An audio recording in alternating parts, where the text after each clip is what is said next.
मुंतखब कर लिया गया। मुस्लिम लीग नून के चीफ व्हिप तारिक फजल चौधरी, सेनेटर अफनानुल्लाह, राना कासिम नून और वजीह कमर, सरदार यूसुफ और जुनेद अनवार की जानिब से जुनेद अकबर की हिमायत।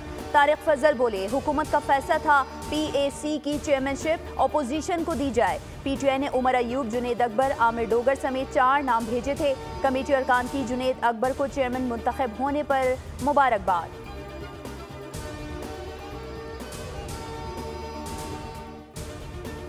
26वीं तरमीम के रोल बैक का इख्तियार सिर्फ पार्लिमान को है। कोई और इदारा आइन को खत्म करेगा तो ना हम मानेंगे ना कोई और। बिलावल भुट्टो जरदारी का सहाफ़ी के सवाल पर दो टोक जवाब। पार्लियामेंट हाउस आमद पर मीडिया से गुफ्तगू में कहा, सुप्रीम कोर्ट में जब कोई जज ओहदे पर आता है तो दीगर ब्रदर जजेस को आसानियां पैदा करनी चाहिए, मुश्किलात नहीं। काबीना का हिस्सा नहीं बन रहे। सहाफ़ी ने सवाल किया, शहबाज शरीफ 5 साल वज़ीर आज़म रह पाएंगे?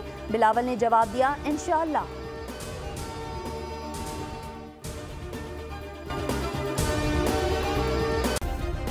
सब्सक्राइब करें और बेल दबाएं ताकि कोई खबर रह न जाए।